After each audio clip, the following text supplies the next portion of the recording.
Lots of severe weather across our area this evening. We'll have all the details. Plus, 2 people are arrested after police find the body of a Parsons, Kansas man who had been missing since April.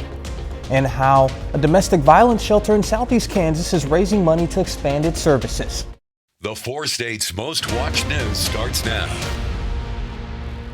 Thank you all for joining us tonight. I'm Jalen Banks. Today's storms knocked down power lines and trees in Pittsburgh and blew off a roof in Jasper, Missouri. We go straight to meteorologist Sam Lane with the latest on the storms.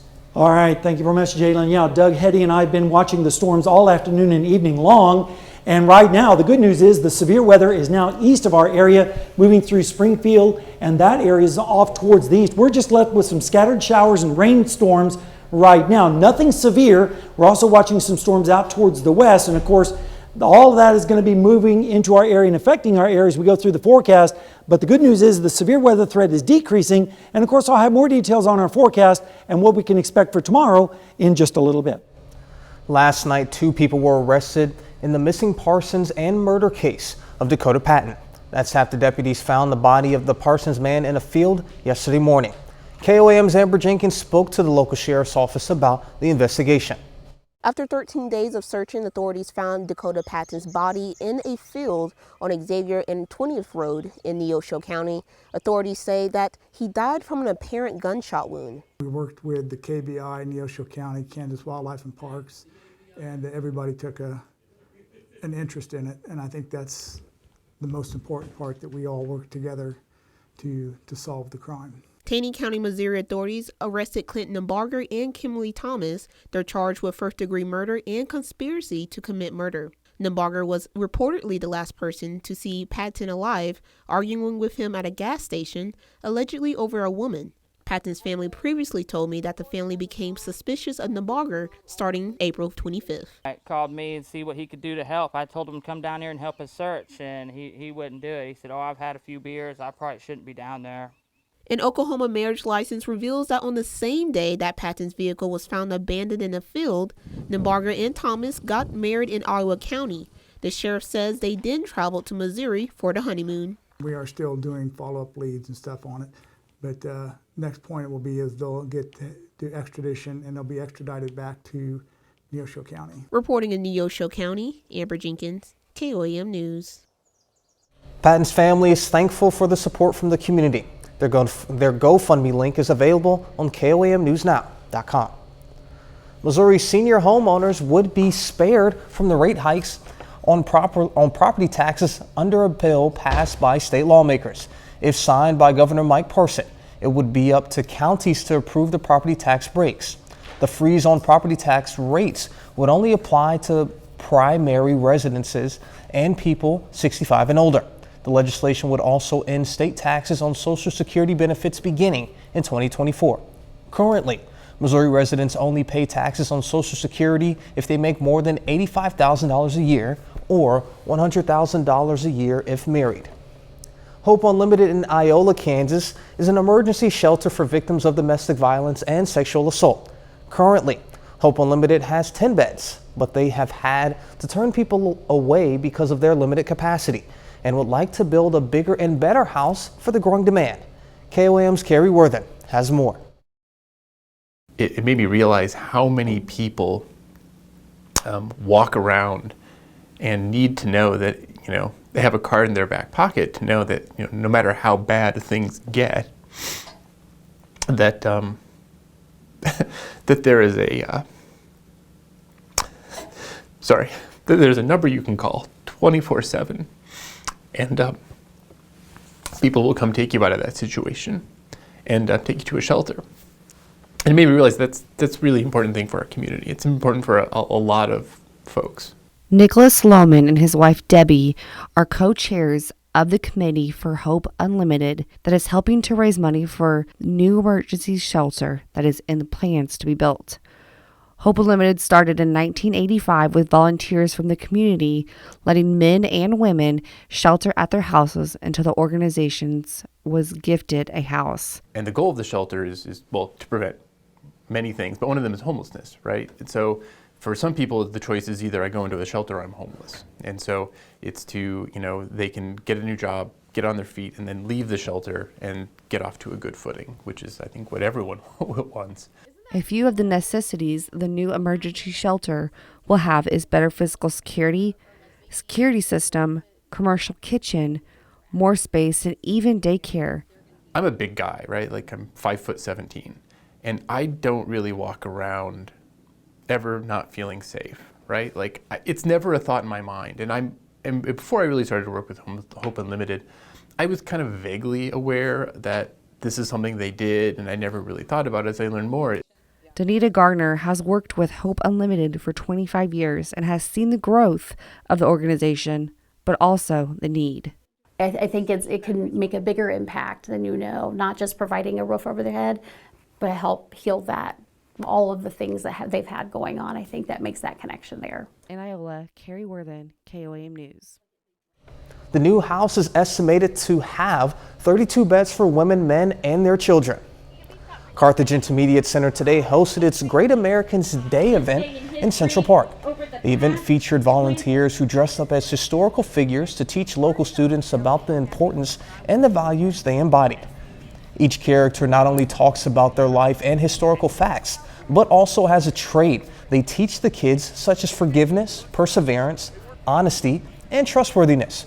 One student shares the figures he most looked forward to seeing.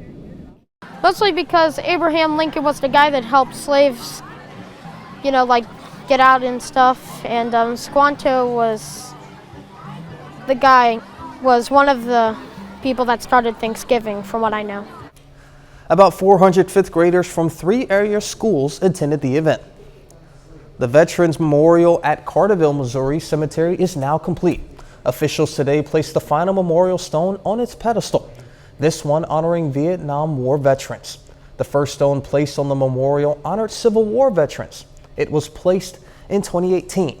Now, there are also stones honoring veterans from World War I and II and the Korean War. Coming up, trying to make cancer treatment easier. A new study is shedding light on how cannabis can help cancer patients manage their pain. I'm Jackie Ibanez. That story and much more straight ahead. Previous studies have found roughly 40% of cancer patients in the U.S. use marijuana to help manage their pain and side effects of chemotherapy. But only about a third of doctors feel confident in recommending its use. Researchers at the University of Colorado Boulder hope the results of their new study could help with the change. Fox News correspondent Jackie Ibanez takes a closer look. A new study could provide hope to the millions of people battling cancer and the negative side effects of chemotherapy, which can include bruising, bleeding, nausea, tiredness, and more. Researchers at the University of Colorado Boulder reveal cancer patients who used cannabis products noticed a significant decrease in their pain. What we saw is some acute decreases in the experience of pain and increased mood. After an hour of consuming edible cannabis products such as chocolates, gummies, and baked goods, cancer patients reported feeling less discomfort because the THC in the marijuana products made them high. Researchers noticed slight decreases in the patient's cognitive functions. Probably not too surprising that people are a little slower to respond to cognitive tasks when they're under the influence. But after 2 weeks of consistently using cannabis, besides continuing to feel less pain, researchers say the patients reported getting better sleep and were able to think more clearly, citing how intense pain can make it harder to focus on anything other than the aches and irritation. People reported better cognitive function. They also reported increases in their subjective cognitive function. And subjective performance is if I ask you, do you feel clear-headed? The National Institutes of Health estimates nearly 2 million new cancer cases will be diagnosed in the U.S. this year alone. The results from this study could provide another way for cancer patients to address their pain instead of using opioids. Jackie Ibanez, Fox News. Virtual doctor appointments may be better for some cancer patients than seeing their providers in person. That's according to a new study from the Moffitt Cancer Center. Researchers looked at more than 50,000 telemedicine visits during and after the height of the COVID-19 pandemic. Those who saw their doctors online said they had better access to care and that their physicians showed more concern. TikTok may be your go-to for celebrity gossip or dance moves, but researchers say it's not the place to find medical advice, especially when it comes to liver disease. A new study from the University of Arizona finds 4 in 10 posts about liver disease contain misinformation, including false claims about fat diets, detox drinks, and herbal remedies. Other posts claim mushrooms, beef liver, or parasite cleansers would heal the liver, all of which are not true according to physicians. Sam is back with a complete look at the forecast, and later, the Pitt State baseball team is preparing for the MIAA tournament semifinals against Central Missouri. We'll hear from the team in sports.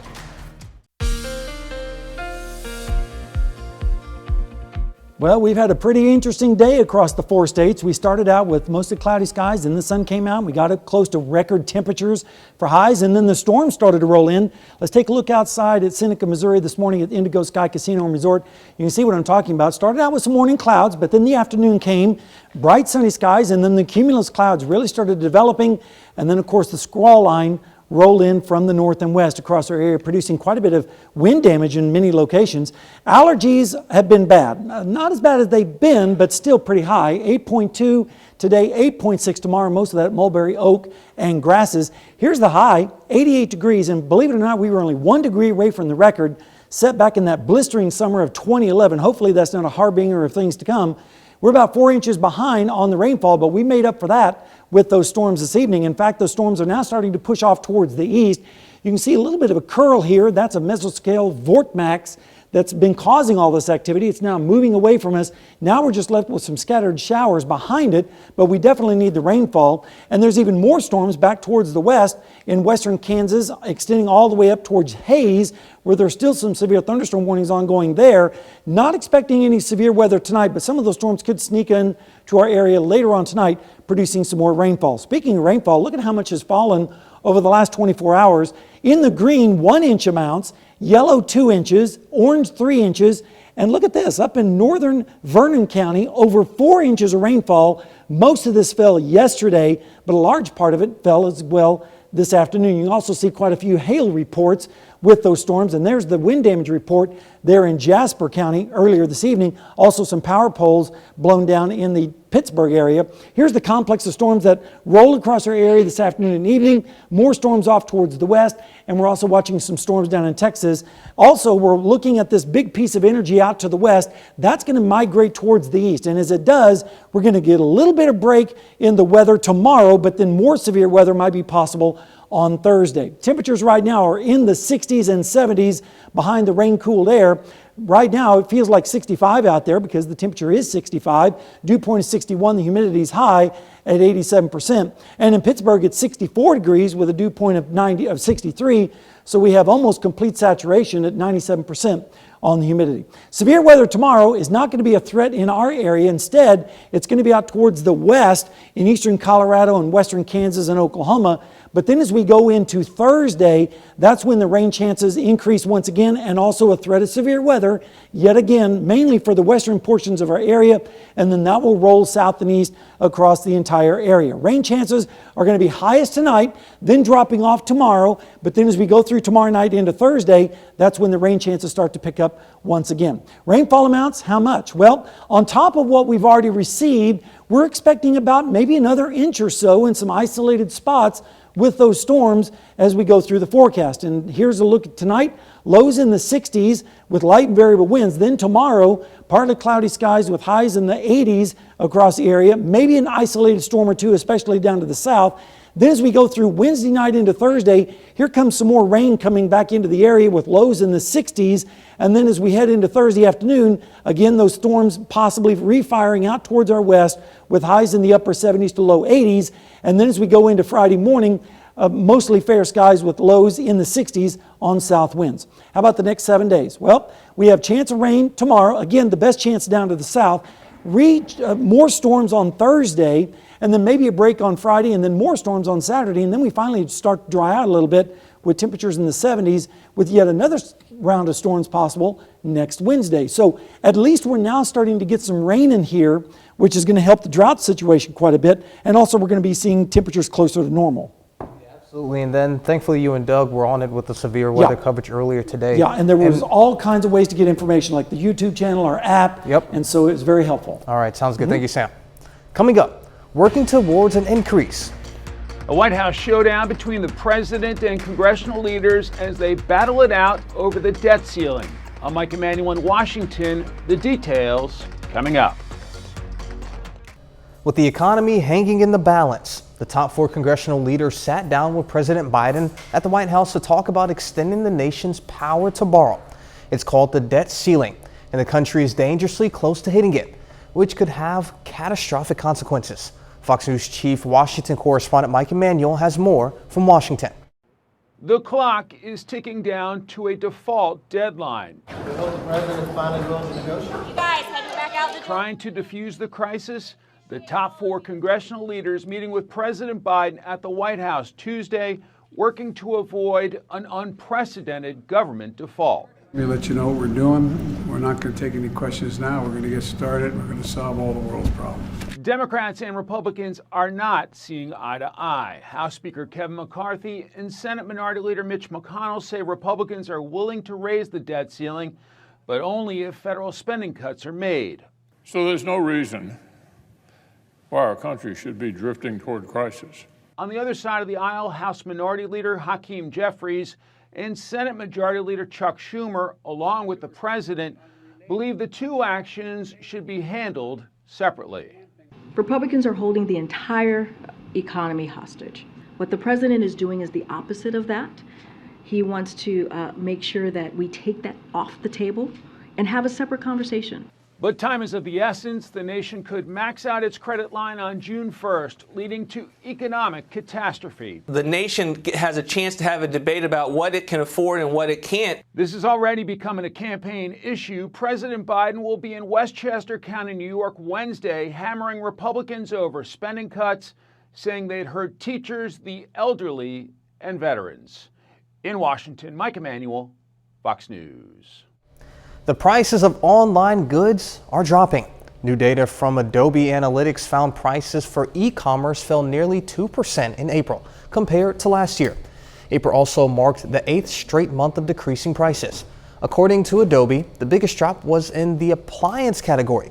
Computers, electronics, sporting goods, toys, and home and garden supplies also experienced significant deflation.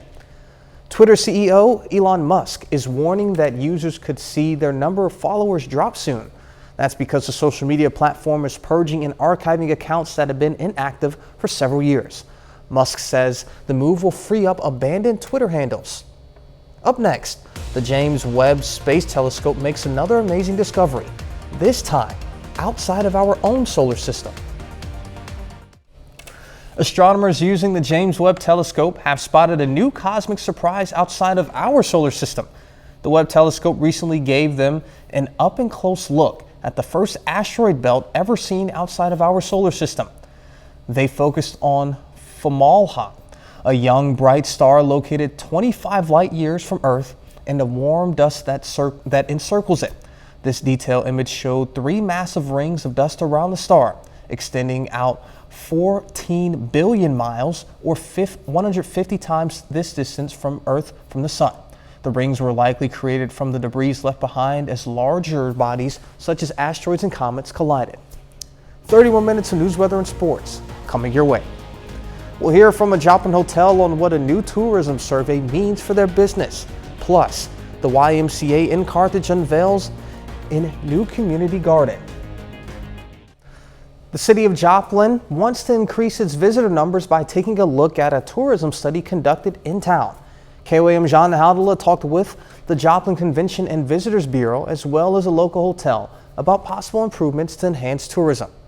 The City of Joplin asked the Conventions, Sports, and Leisure International to conduct a tourism study in town, and results are in after a couple of months. And we have a really strong market as it is right now in leisure travel, but what can we do that's going to raise all boats? What's going to do something that's going to impact the hotels, impact the restaurants, retail, something that we can be proud of.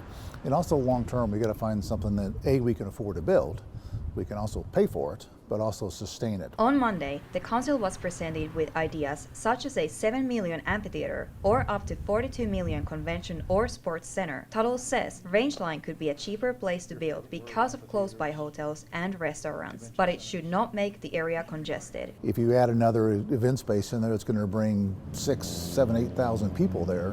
What's the impact? We want people to come here and enjoy themselves, not fight traffic, not have to stand in line, not oversaturate a certain restaurant base. Mike Greniger, the director of sales at the La Quinta Inn in Joplin, says there are a lot of needs in Joplin when it comes to venues. It really is sad that a town the size of our community, and if you were to have a meeting over 250 people, you don't have anywhere that you can host that meeting right now. And that goes for reunions, for weddings. I mean, it's just really some of our venues. We all have good venues, but there's just no those large venues that we need when it comes time to host and accommodate a group of that size. In Joplin, Janna Hautala, KOAM News. Tuttle says the next phase for the city is to regroup the committee locally, work with CSL to look at the material deeper, and start moving forward with possible options. The YMCA in Carthage got some new life in a green sense. Today, the gym hosted a ribbon cutting for their brand new community pantry garden. And after the ribbon cutting, there was an open house. There was a sale on bunnies, honey, and plants. That we need things like fresh carrots, fresh potatoes, those kinds of things that really make a difference on the nutritional content of your food. And we also do an education piece out here every month for little preschoolers all the way up to, we have a homeschool network that also comes out. Proceeds from the plants sold went towards benefiting the garden. The open house ends at 7 p.m. tonight. The Department of Health and Environment in Kansas has concluded a health study conducted near a chemical contamination site in Wichita. In 1998, it was discovered that chemicals from a spill in the 70s or 80s were still in the ground at a Union Pacific rail yard. Researchers found high rates of liver cancer in the area around the leak. Those rates were double the typical rate in the state among black residents. The study's authors concluded these health issues cannot definitively be tied to the contamination since many other factors can influence them. Federal prosecutors have filed criminal charges against New York Representative George Santos.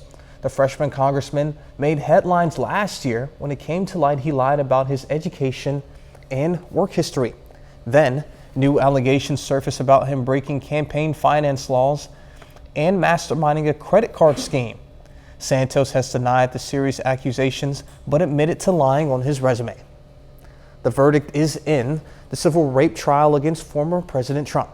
A 6-man, 3-woman jury finding the former president liable for sexual abuse and defamation. It's a verdict he's planning to appeal. Fox News correspondent Brian Yennis has more from New York. A New York jury unanimously deciding on Tuesday former President Donald Trump is liable for sexual battery and defamation. This is a civil case, the jury awarding E. Jean Carroll $5 million, saying it is more likely than not Trump committed some type of sexual battery against Carroll in 1996 and then maliciously smeared her reputation after. The jury did not agree Trump raped her. He's ready to move forward. He wants to fight this on appeal. Carroll testified Trump raped her 27 years ago in a luxury department store dressing room during a chance encounter.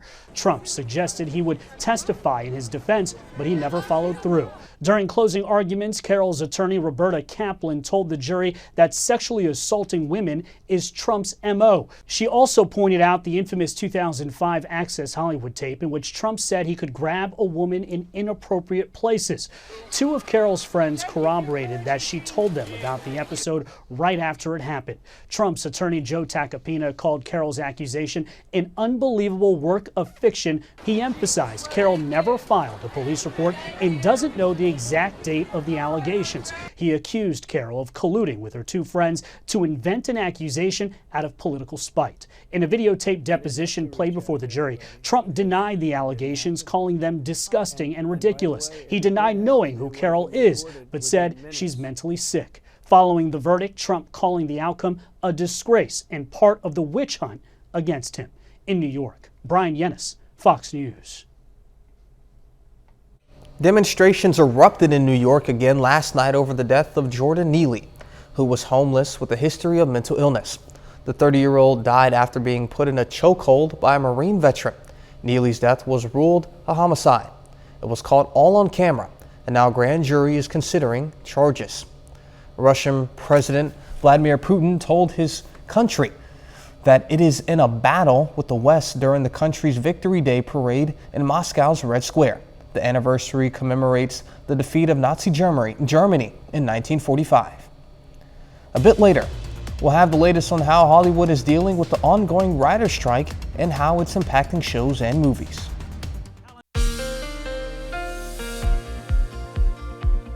Well, it has been an active day across the 4 states. Started out pretty nice this morning with a few clouds in the area, and then as the afternoon progressed, it got kind of hot with temperatures right in the upper 80s to around 90 degrees right now in Seneca, Missouri at Indigo Sky Casino and Resort.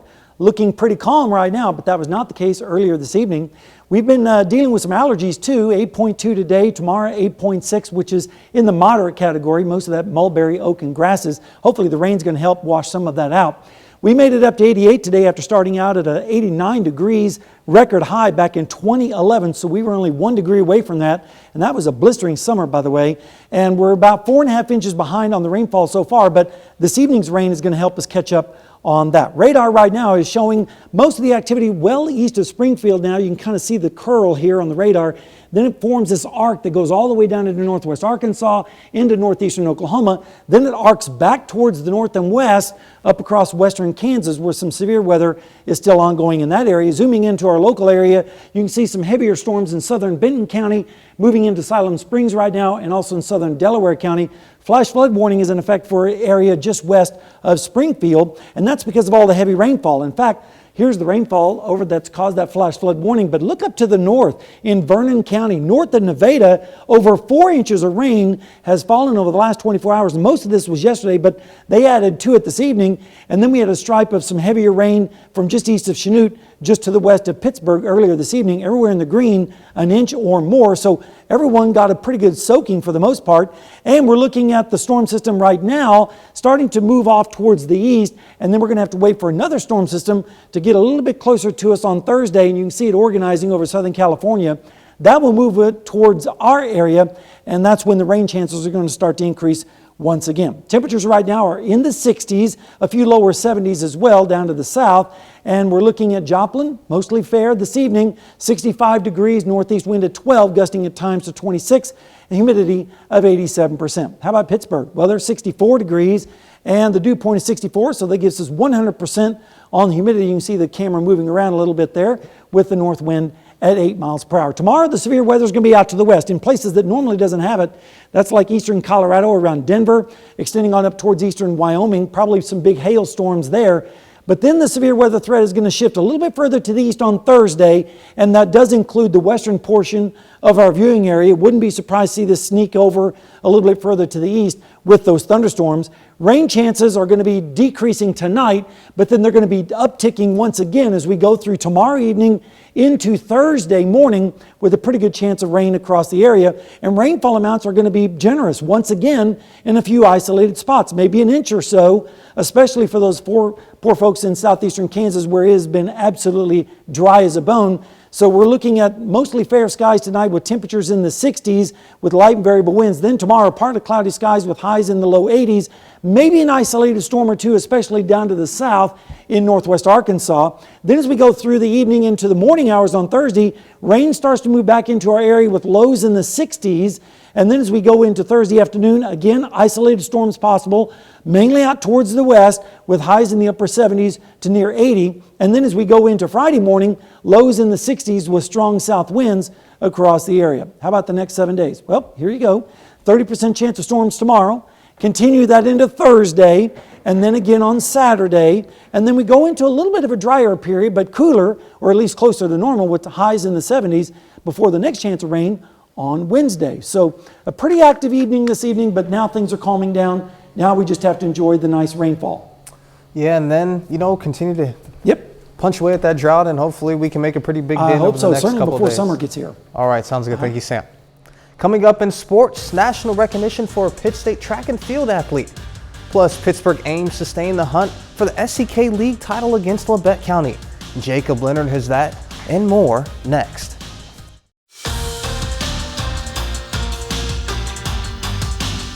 The Pittsburgh State Gorillas are still alive in the MIAA Conference Tournament. The Gorillas are in the Final Four in the bracket after beating Central Oklahoma in the first round last weekend. And next up for Pittsburgh State, It's a big one. The Gorillas face the top seed in the bracket, Central Missouri, in the tournament semifinals Thursday afternoon. UCM is ranked 4th in the country and took 2 out of 3 from Pitt State when they met in the regular season. Here's Pittsburg State head coach Bob Fornelli on what his team needs to do this weekend to get a tournament title in Warrensburg. Throw strikes, play clean defense, and hit like we're capable of doing, putting pressure on the other team. And, you know, there's 4 really good baseball teams at this tournament. Hopefully we can go play well and be one of those teams out on Saturday. Not many of these guys played together last year. You know, we got a lot of new faces out here. And even the guys that are playing every day and have had great years didn't play a lot for us last year. So it's kind of a new group, and we've done a really good job of becoming a little bit of a family, and I think we're capable of doing better things, and we just got to go prove it. The Pittsburgh Purple Dragons are in the final week of the regular season. The Dragons are 12-5 overall, including 8-2 in the SEK. And Pittsburgh still has a chance to share the SEK League Championship. They need to win their final 2 conference games, plus have Chanute beat Fort Scott on Thursday. First things first, though, Pittsburgh at home this afternoon hosting SEK rival Labette County. Top of the 2nd inning, Grizzlies strike first. Kagan Bates base hit with the bases loaded. Scores a pair for Labette County. Grizzlies up 2-0 early. Well, Pittsburgh gets 5 in the bottom of the 2nd. Then in the 3rd here, Grant O'Doherty drops one into right center. Quentin Fears scores 2 more for the Dragons in the 3rd, makes it 7-2. Then next inning, big swing from Tucker Akins. In the gap to the wall out there, scores Dawson Stegman from 2nd. Akins in there for the double. Pittsburgh finishes this one off in 5 innings, cruising by Labette County 12-2. In Southwest Missouri, Webb City, just 2 games left before the postseason, beginning tonight at home against Kickapoo. And that one, Webb City falls in a low-scoring game, 2-0. Cardinals will finish up the regular season on Thursday, hosting an interstate matchup with the Frontenac Raiders. A local softball now, it's championship night. Class 2 District 6 tournament in Mount Vernon. Tournament host Mountaineers face the number 2 seed Diamond tonight. That one is over. Mount Vernon scores twice in the bottom of the 7th to win the district title 7-6 over Diamond.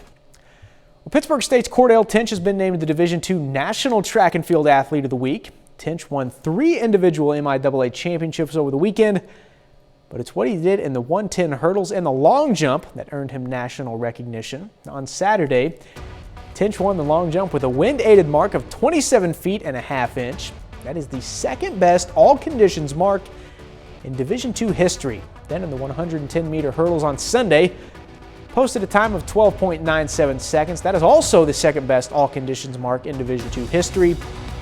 Tinch helped the Gorillas claim their 8th outdoor MIAA title in the last 12 years. And that's it for sports. We're back with more news right after this. TV and movie productions have been halted as the writers' strike continues. An awards show changed plans days before, and actors are lending their support, including on the picket lines. Fox's Ashley Dvorkin has the latest on Hollywood's standstill. Fight for sex! The WGA writers' strike is going into its 2nd week, and productions affected now include the final season of Netflix's Stranger Things. The Duffer Brothers said starting production is not possible during this strike. They added they hope a fair deal is reached soon so we can all get back to work. Actors have been voicing support for the WGA. We spoke with Jason Priestley and Rob Lowe on day 1 of the strike. All the 3 unions in Hollywood, whether it's the DGA or the Screen Actors Guild or the Writers Guild, we all band together and we all do what we can to support each other. Neither side likes a strike. It's ironic. I'll be going to visit my son, John Owen, on the picket line. I hope both sides come together soon so we can all get back to work. My worry always about this thing is the people that it really affects, who are the crew members. Who, don't have some of the bank accounts, and they need to work. Ken Jeong and Kate Beckinsale lead Charlie Day's Fool's Paradise. As a member of WGA, Day wasn't present at the interviews. The star shared hopes for a resolution. We stand in support of the writers and their rights to landscapes changing, models changing, and no one wants to have a strike, but everyone's hoping for a quick and successful resolution as quickly as possible. Nelson Franklin joined the picket lines. You can't just depend on a room with 3 or 4 people, which is what they're trying to do, cut it all the way down. and not only for the shows that are happening now, but it doesn't leave any growth for new shows in the future. Another show affected the MTV Movie and TV Awards. After host Drew Barrymore stepped down and WGA planned to picket, the show switched from live to pre-tape. In Hollywood, Ashley Dvorkin, Fox News. Coming up, we'll learn about a mission by 2 pilots to fly around the world in an effort to eradicate polio. Well, 2 pilots from Iowa are flying around the world in an effort to eradicate polio. They're raising money on the trip, and they've already hit a major milestone. Reporter John McMahon has more. I dreamt about taking a plane around the world, and I planned it for a year. My wife thought I don't think it was serious.